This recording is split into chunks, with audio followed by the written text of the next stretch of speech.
Hello good morning guys, कैसे हैं। सुबह के 5 बज रहे हैं। मम्मी पापा निकल ही रहे थे। उनका खाना वाना बना के मैंने उनको दिया। फिर मेरा छोटा बेटा भी जग चुका था और मम्मी उसको प्यार कर रही थी। बस निकल गए थे हम लोग ट्रेन के लिए। ट्रेन जल्दी थी इसलिए उन लोगों को जल्दी निकले वो लोग। ऐसे में कुछ समझ नहीं आता, बहुत इमोशनल हो गए थे सब वो लोग जा रहे थे। तो घर के बड़े जब साथ में होते हैं ना तो सब कुछ बहुत अच्छा लगता है। अब वो लोग चले गए थे तो मेरी टेंशन और ज़्यादा बढ़ चुकी थी। अब बच्चों को भी मुझे नहलाना धुलाना सब कुछ करना था। उनके लिए फिर खाना बनाया, खाना बना के उनको खिलाया। आज मैंने नहाया भी नहीं था जल्दी।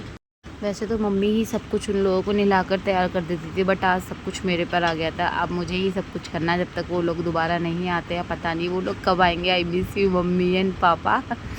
और यहाँ मैं नहा चुकी थी, नहाकर मैं रेडी हो गई थी मुझे, क्योंकि नाश्ता बनाना था। दीदी वगैरह, दीदी एंड उनके हस्बैंड हैं वो बाहर बैठे थे। वो लोग वेट कर रहे थे कब नाश्ता बनेगा और हम लोग कब खाएंगे, क्योंकि आज हम बहुत लेट हो गए थे। क्योंकि उठे थे, फिर बहुत काम था, अकेले ही सब कुछ करना था।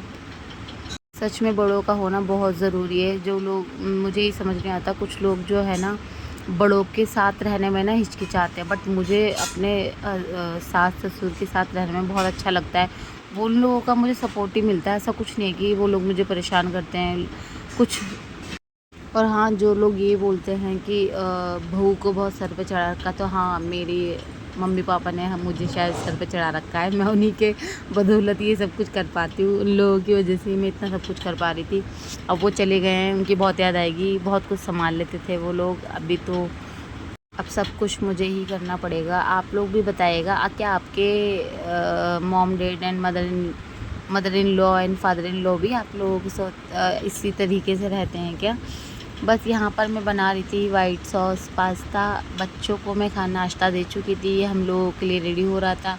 आज दिन का कुछ और प्लान था, सबकी छुट्टी थी, हस्बैंड भी दिन में आने वाले थे जल्दी। तो हमने सोचा ये नाश्ते में बना लेते हैं, फिर दिन का खाना हम लोग कुछ और बनाएंगे। घर बिल्कुल खाली हो गया था। बच्चों को जैसे तैसे समझाया, क्योंकि बच्चे यही पूछ रहे थे दादू मम्मा कहाँ हैं, दादू मम्मा कहाँ हैं। तो बस यही बोला कि वो लोग मार्केट गए हैं और टीवी वगैरह में उन लोगों को बिज़ी कर दिया था। अपने टॉयज़ वगैरह के साथ वो खेल रहे थे। आप भी बताइएगा कि आपके घर में भी इसी तरीके से बच्चे दादू मम्मी के बिना। मेरे बच्चे तो बिल्कुल नहीं रह पाते। मेरा बड़ा बेटा तो अपने दादू के बिना बिल्कुल नहीं रहता। अब वो चले गए हैं तो बस उसका यही क्वेश्चन रहता है दादू कब आएंगे। क्लास जाना होता तब भी बोलता दादू के साथ जाना है। कुछ भी होता है तो दादू के बिना उसको नहीं अच्छा लगता है। उसको शुरू से ही ना उन्हीं की आदत है। एक्चुअली ना छोटे से ही मैंने उनको उसके पास ही, उन्हीं उन लोगों के पास ही रहा है, मतलब वो, तो उसको आदत हो गई है। एक बार को मैं नहीं चाहिए हूँ पर दादू ज़रूर चाहिए। अब छोटा वाला बेटा, उसको भी इन लोगों की आदत हो गई थी, बट बस इसी वजह से ये लोग इतना मिस करते हैं।